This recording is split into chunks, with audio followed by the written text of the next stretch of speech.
Hello and welcome to the Beyond 6 Seconds podcast. I'm your host, Carolyn Keel, and today I'm speaking with Miya Sae. Miya is an autistic Christian, blogger, and aspiring author.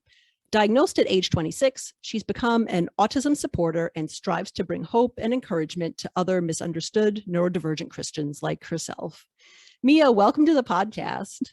Hi, thanks for having me. Yeah, glad to have you here. So would love to hear more about the story behind your autism diagnosis. So when did you first realize that you might be either neurodivergent or maybe just different in some way? Yeah, so it's just a preface because I always get asked this within seconds of people meeting me, is that I don't have an accent. It's a speech impediment. They'll hear it at times. I can't do anything about it. I assume it'd be due to autism. I don't know, but yeah, no accent. So anyways, to answer the questions, I say I was undiagnosed until adulthood because I don't actually know if I was diagnosed as a kid because I got a lot of mixed messages. I would often be pulled aside and lectured on why I need to stop being weird. And one of those times I remember being told I was tested and diagnosed with autism when I was little. And they were just kind of like, hey, I'm sorry to tell you, but you have this horrible disease that makes you quiet and weird, but you still need to stop being quiet and weird. And I was just like I didn't even remember being tested or what they were talking about. And I didn't even know what autism was. But then the story kind of kept changing over the time. Sometimes I had something else and sometimes I didn't have anything. So I don't know. What I do know is that growing up, I only ever heard negative things about autism. The impressions I got was I literally thought that autism was just a fancy medical way of calling someone stupid and socially incompetent. That's it. And there's all the end autism now propaganda going on. Even at school, they'd be doing fundraisers and say hey, you guys should go to this thing to end autism. Tell your families, no more autistic kids. And at the time I was just kind of okay, yeah, absolutely. All the smart adults say that autism is bad, so that means it's bad. And it wasn't until a couple of years ago when I started talking to actually autistic people, when I suspected it about myself and talking to them as opposed to people trying to speak on our behalf, that I learned oh, autism isn't evil. It's not just a side thing. It's not something that needs to be exterminated. It's literally, it makes us who we are. It's our whole brains. There are people who saying they're completely content and even proud to be autistic. And I was just shut. What do you mean it doesn't need a cure? What is this? And so I think because of all the stigma for a long time in adulthood, I was kind of in denial and didn't want to admit to people or myself that I was autistic or suspected that I was. And so talking to people and doing things like reading memoirs by autistic people, I think helped me to kind of come to terms and eventually seek a diagnosis. I remember growing up, it was very similar narratives and information that I remember hearing about autism, is that, it was a very scary thing, very misunderstood. And that whole rhetoric that you're mentioning is really damaging. It's almost as if people don't think that all these autistic children that everyone is constantly talking about, they grow up and become adults and then they kind of disappear. Where do they go? It's no, yeah. we're all here and we're all listening to what you guys are saying about us. So yeah, it's quite a revelation. Absolutely. So that's interesting that led you to learn more and read more about it and then get a diagnosis around age 26. Mm-hmm. So when you finally got the official diagnosis, did it surprise you? What kind of reaction did you have to that?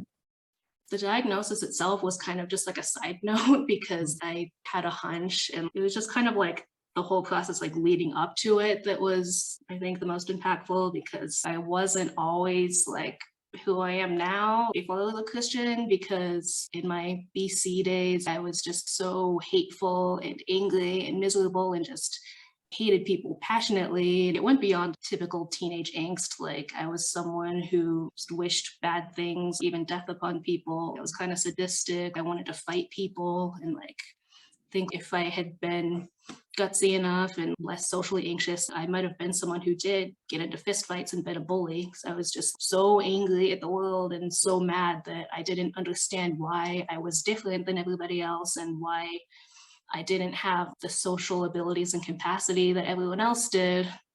And so, like, I mean, they say when you come to Christ, you become transformed from the inside out. And that's what happened to me, like, later on. But until then, I was just burning with all this internal rage and sadness and just hated everyone, with the exception being my internet friends at the time, which was kind of like where my whole faith testimony begins. And I can come back to that in a minute. Skipping ahead a few years, I experienced a lot of dramatic changes socially after I encountered God and became a Christian of my own will. Obviously, like, stopped hating people in life because God changed my heart, but also immediately and dramatically just leveled up like crazy in the social department. I was, not perfect, obviously, but I was suddenly able to go out and make and keep friends and talk to people naturally without feeling like I was going to die, and go out and do social things without being forced, and actually enjoyed it. And so it was like crazy. And so, with the limited knowledge about autism I had at the time, I kind of just came to the conclusion that, like, oh, because I can do these things now, that means I'm not autistic anymore because God healed me. Yeah. And like, I went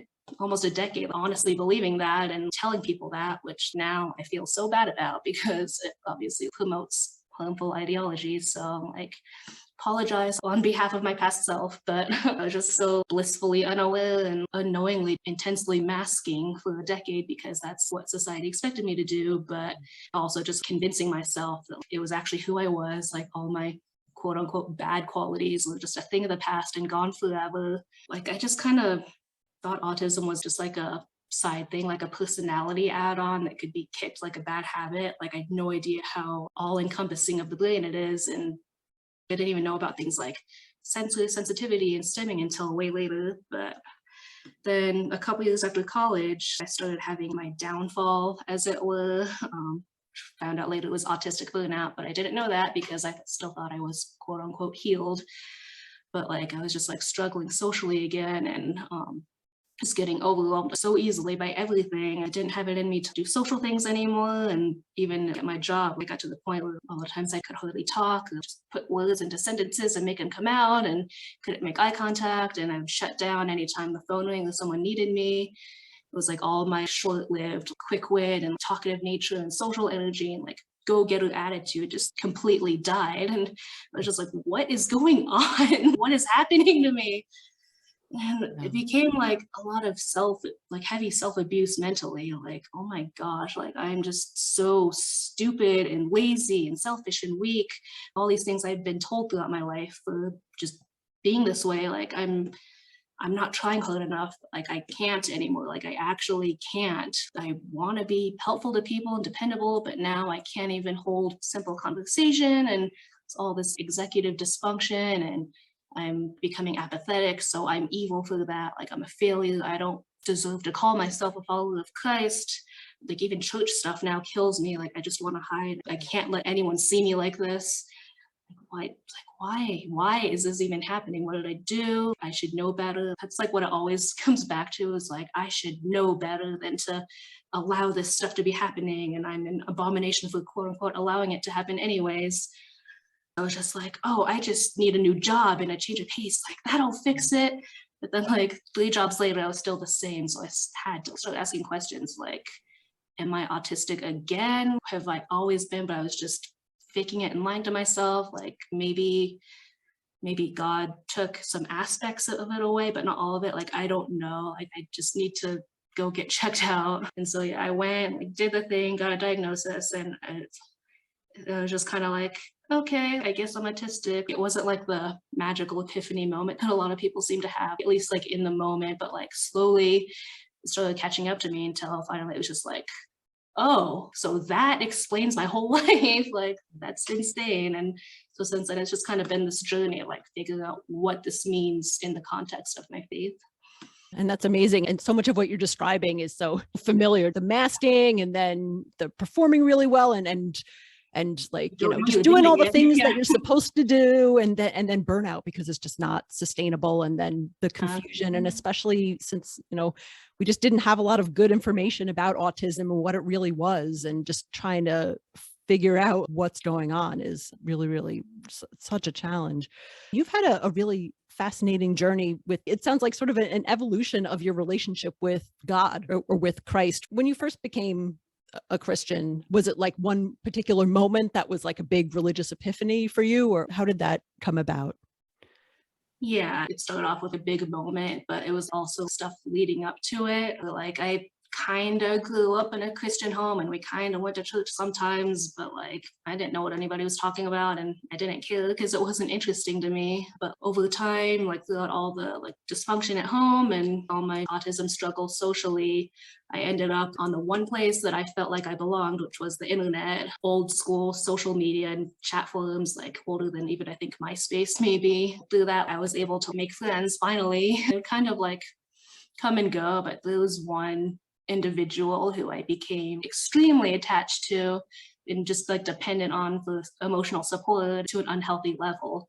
But like to me, she was my best friend in the world. And I was just so proud to finally have a friend who I respected and trusted and who also saw me that way theoretically. But then like after a couple of years when I was just like in a really dark place and like extremely emo, she basically kind of dropped a bomb on me kind of out of the blue saying like it was all a lie and that she hates me and has always hated me and wants nothing to do with me anymore, which to me kind of felt like the end, like in a way. She was all I had in this life of just being isolated and bullied and just looked down upon by everyone.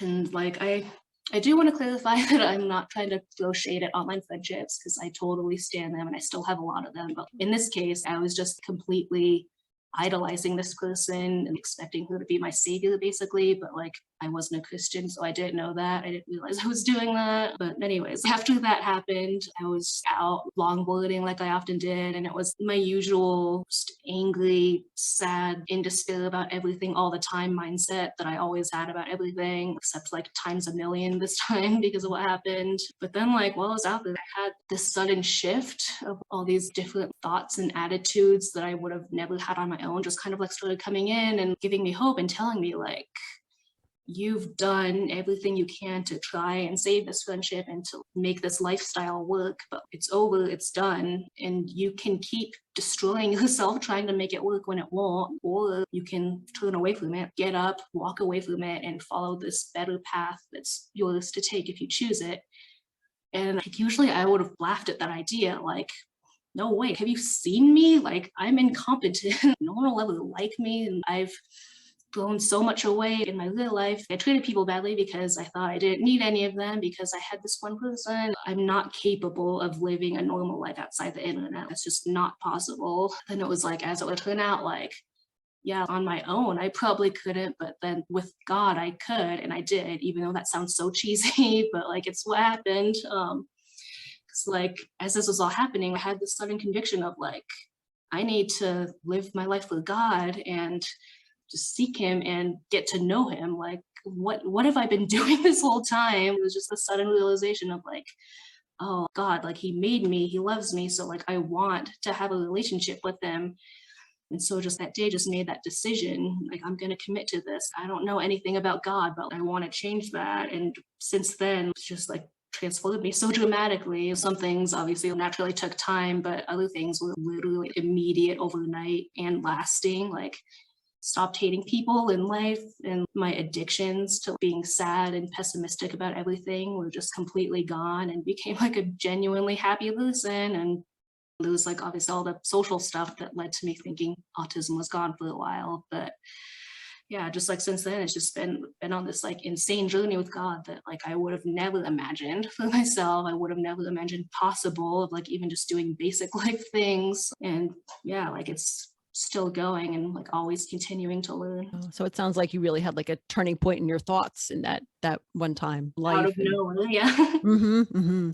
Yeah. So then after that, did you become part of a faith community or start going to a particular church? Not for a couple of years. It was kind of a slow, interesting process. It started off just like with me praying a lot. I didn't even think to read the Bible for a while, and like family wasn't going to church at all by that point. So I was kind of on my own in a sense. And I actually kind of kept it a secret from people and from family because I didn't want to get bullied for it because wasn't yet familiar with that whole concept of being unashamed of your faith and all that. So like when I did start reading the Bible, I kept that a secret too. But it was kind of cool in that season because it was just me and God. You know, no one was pressuring me, no one was brainwashing me into the faith. It was just doing it and joyfully. And some of it was even kind of instinctive. I was just naturally all day, every day, just praying and thanking God in my head as I went about my business. No one told me to do that. No one told me that you're supposed to worship God outside of the 1 hour once a week on a Sunday type of thing. No one told me to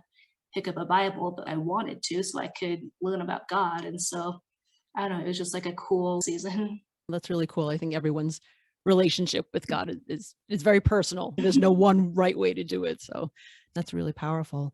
Obviously, you feel different because your thoughts are changing. So you're not thinking as many bad thoughts about people. And so you're changing in that way. But it sounds like at the same time, because you described before becoming more social for a while when you were masking more effectively. So was that related to finding a deepening faith, or did it just sort of happen to coincide at the same time? Honestly, I don't know. I think like because of the newfound joy that I had and not being depressed and miserable anymore, it was a lot easier. I wanted to branch out and try new things, but it was different because in the past, I had tried that too as a kid, but was just always crashing and burning at it. I didn't know how to do it, but somehow it was just easier, especially like by the time I got to college. I somehow became an extrovert for a while and was like just doing social things like constantly all the time, like it was fueling me, but then that obviously didn't last. Mhm. As the burnout started to take hold, did you kind of turn to God to ask why, or just try to find answers? Yeah, a lot of the stuff that I write about and the message that I try to get across is fighting against like religious shame, which is something that I had picked up a lot over time because like being an autistic Christian just adds this whole other layer because a lot of traits are often seen as sinful in church culture by a lot of people. For instance, I'm really into things like anime and video games, and like I think about fictional characters all the time, every day. And I know other people do too, and they just don't want to admit it. But for so many years, I thought it was just me, like at least that I was the only Christian who was this way. And a lot of Christians and leaders will look at that stuff in general and just automatically frown upon it because it doesn't fit into the common church culture. Mhm. But also, like, there's just this idea that if you like something a lot or spend a lot of time on it, then it's idolatry, Mm. which isn't even like what that means biblically. Like, there's always potential for things to become that. But like, I held that belief for a long time. And it just snowballed into this huge prison that I put myself into that I thought I wasn't allowed to do anything that wasn't like a Christian-y activity. And I wasn't allowed to even like think about non-spiritual stuff because like since I'm a big daydreamer, that makes it idolatry too somehow. And so like for a while I tried to live that way and I couldn't do it. Like my autistic brain would not let me stop thinking about fictional stuff, no matter how hard I tried or prayed or had other people pray, like just begged God to take it away. And so I started to just hate myself through that and started having like a lot of spiritual anxiety too, kind of like, uh-oh, I'm failing to repent of this stuff. Like, what if my salvation is canceled, which isn't even a thing. But I just kind of like lived in that place of shame for a long time and didn't realize until later on that like the actual idol that I was clinging to and that a lot of Christians cling to is the quote unquote ideal good Christian lifestyle instead of, trusting Jesus and the cross. Like a lot of us will, try to win God's favor by doing a bunch of spiritual stuff all the time and not, quote unquote, wasting time with other stuff that we think doesn't matter. When like in reality, like God is present with us at all times and in everything we do. So like we're always spending time with him. Like it's not just when we read the Bible and sing worship songs. Those are obviously good things, but he doesn't go away when we're not doing those activities. Like he's not confined to them. So it's like, through things like gratitude and like fixing our hearts on him and like looking at things with the gospel lens, like we still glorify God when we're playing Pokemon or watching One Piece. Yeah, I would hope that God would want us to celebrate and enjoy the gifts and the talents and Yeah. the interests that he gave us, So, Definitely. and you wrote a blog post about special interests or autistic special interest and how that sort of at first you felt really conflicted with your faith and your relationship with God. And then you mentioned having, I think it was a mentor or someone kind of help you rethink that in a different way after several years of struggling with Mhm. feeling the special interests were like sinful things. How did your mentor help you see it in a different way? Yeah, so my mentor is like the wisest human I've ever met in my life. And she's neurodivergent too, ADHD. And she was the first person to ever tell me that I'm allowed to daydream and have hobbies and do things that are non-spiritual, like all these morally neutral hobbies that the church likes to frown upon, but aren't actually sinful in themselves. I'd gone through a bunch of mentors before that. And I thought this was just going to be repeating the process of like just me bringing all my garbage of like, here's all the weird stuff I do. And it's obviously sinful. Like, I don't even need to tell you that, but I can't stop doing it and I can't put it away. So just tell me how to stop. And like, I was expecting another answer along the lines of like, yeah, like that does sound weird and it's taking you away from God. So you need to stop that. But instead, she was just like, why do you think that? Like, why is that stuff sinful? Like, who told you that? Like, how is it idolatry when you don't worship it? And that just kind of caught me off guard. And she went on to tell me, like, in all my stubbornness, that like I'm actually okay. I was kind of arguing, like, no, I'm a bad person, and this is why. And she's like, no, you're not. And it was like this whole thing. And this was actually like before my diagnosis too. And so after that was even more clarity, like you're autistic. So of course you're gonna have intense special interests. Special interests obviously aren't exclusive to autism, but the same stuff still applies. At first I was just like, oh, am I even allowed to trust this? Like, is this even safe? It's a crazy thing to feel like it's unsafe to stop thinking horrible things about yourself. But like, that's like where I was for a long time. Mhm. Yeah, and I know you mentioned at the beginning that when you first had your epiphany and started building your faith, that you were kind of doing it on your own, sort of in private, whether you're doing your own prayers, and that it took you a while to find a faith community. So some of the beliefs or things that you developed about yourself, did they come from a specific church or a specific faith, or was it sort of a combination of like prayers and self-study and conversations with people in terms of how you've shaped your own faith and relationship with God? Yeah, so it was a lot of things. For the end of high school, I finally started going to a church and was like in a high school group after school Bible study thing.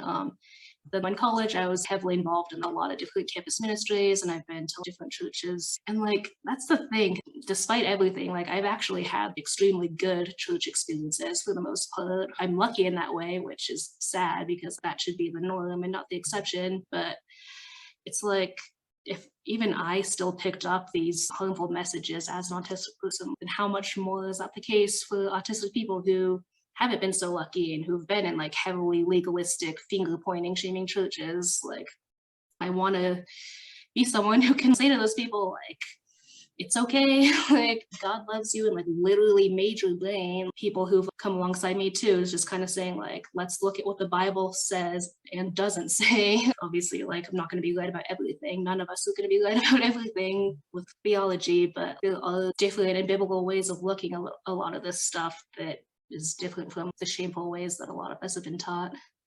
It's amazing what you pick up, even if it's not explicitly said or Yeah. preached or shared by other Yeah, I people. think there's just like this idea that spending a lot of time is always equivalent to worship, which I guess it can be sometimes with some people, but I had to have people point this out to me multiple times. Like biblically, when the Israelites were actually building idols, it wasn't the act of sculpting in itself that was bad. It was literally they were bowing down and worshiping these things and putting their faith into them to give them power and to save them and to deliver them instead of God, after he specifically told them not to do that.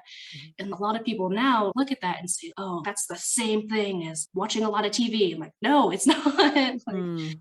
unless someone's heart is postured that way, I guess. I don't know. But like I bought into that for a long time. And now when I see that stuff, because I still see it on social media and stuff, people say that kind of stuff, I always just want to be like, go read Ecclesiastes and Colossians. Like, please stop saying this. Like, it's just so harmful. It's even kind of become part of the secular culture, this constant need to be busy and doing something, Yeah. productive. If it's not religion, it's like I have to be productive in society. It's like, well, no, we weren't really meant to be doing things every single second. It's okay to indulge in interests that don't harm anyone and that don't make us worse people. And so now you do a lot of blogging right now, specifically about neurodiversity and Christianity. What inspired you to actually start writing publicly about these topics? Yeah, so I feel like I did the process backwards. Like I wrote my book first before I started writing anything else. It's something I'd been thinking about since college, but at the time I was just like, oh, only famous people get published, so I'm not even gonna try. But then I just kind of like looked into it and just started doing that. But then finishing that and then realizing like, oh, there's so much more to the process of being an author than just writing a book. So I started taking that same content, putting it in blog posts and sending it to other publications and stuff. It's a memoir by itself, but then with all this new stuff happening at that time with the diagnosis and everything and learning what autism actually is, incorporating that into it too. So it's both autism testimony and faith testimony combined because you don't really see that Hmm. like in the Christian market. Since I've been doing that, I've had people express things that just remind me so much of the place I was in for a long time of like, oh my gosh, I do feel so much shame about this stuff. I thought it's just me. I thought I was just being lazy or something. I've had my mentor and these other people who've just been awesome in my life. And that's helped me so much. I am in such a better place now. And I feel like every neurodivergent Christian should have someone like that in their lives in some way.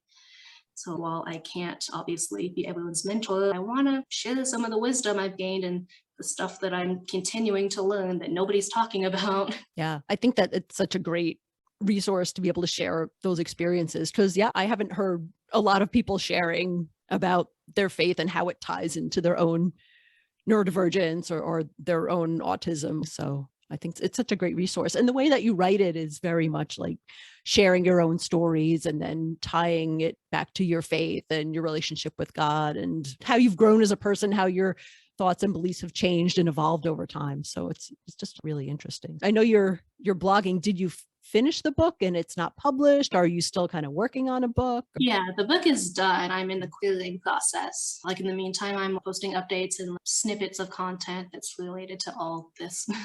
That's really great. There's not a whole lot on the internet that I've read about around neurodiversity and faith and religion. So that's really, really Yeah. cool. Always like one or the other, or like it's always about kids. The whole disclaimer I always tell people like autistic or not, I don't know anything about kids, so don't ask me for parenting advice, but like where's all this stuff for autistic Christian adults? I found a total of 1.5 books on that, like one of them Mhm. that focus, but that was after a year of looking for Mhm. stuff. Yeah. Because even children and adults in general just have very different ways that they develop it and grow their faith. Like, I don't know, he could be a child growing up in a church and maybe it's just sort of something that you take for granted because your whole community around you believes certain things. And then as an adult, you face different challenges and your faith is challenged and you question and you change the ways that you think about things. So it's just a very different journey. So really interesting to hear it from a neurodivergent adult's standpoint. Miya, thank you so much for sharing more about your stories and sharing your journey with us. How can people get in touch with you if they want to like read some of your work or learn more about your book or your blog? Where should they go to find you? Yeah, I have pages for all that stuff on my website, miyasae.com. That's MIYASAE. Instagram is Miya Sae Official and Twitter too, but I don't use it. I'll just be posting similar stuff to this. There's like freebies sometimes, like devotionals and stuff. Come along for the ride if you wanna get encouraged, engage, because like I wanna hear from you, even though I'm a memoir author. This isn't the Miya show. Like the Christian life is all about community. Yeah. Do you have any sort of general advice that you give to other either autistic or otherwise neurodivergent people who have a faith but are maybe struggling with maybe some of the same things that you struggle with or really struggling with their relationship with God right now? Just like know that it's okay. Like you're okay. It's not just you. I promise it's not just you. I thought it was just me. God doesn't love you any less than anyone else. Like, please ask questions. I think a lot of people just are afraid to ask questions, but it's a good thing to ask questions. And I would say like critically think the criticisms that people toss at you, is it actually biblical? Or like, do those people just not like that you're different because they don't get how autism works? Think about God's character and why he came to die on the cross in the first place. Take some time to think about these things, and like it's okay if it's a process. I still wrestle with this stuff. It's cognitive dissonance. Like I went many years believing all that legalistic stuff, so it takes a while to unlearn it all. But I think there's beauty in the process. Like God teaches us and grows us in the process. Think about that stuff, and I think it'll be helpful in combating shame. Yeah. Well, that's really, really powerful. Yeah. And Mia, as we close out, is there anything else that you'd like our listeners to know, or anything that they can help and support you with? Yeah, just keep in touch on social media. I want to give encouraging content and also even just engagement. That'll help me get my book published. Fantastic. Yep. I'll put all the links to your website and your socials in the show notes of this podcast so that people can get to it easily from there. Thank you so much, Miya. It was great talking with you. And thank you so much for sharing your story on the show today. Yeah, thanks for having me.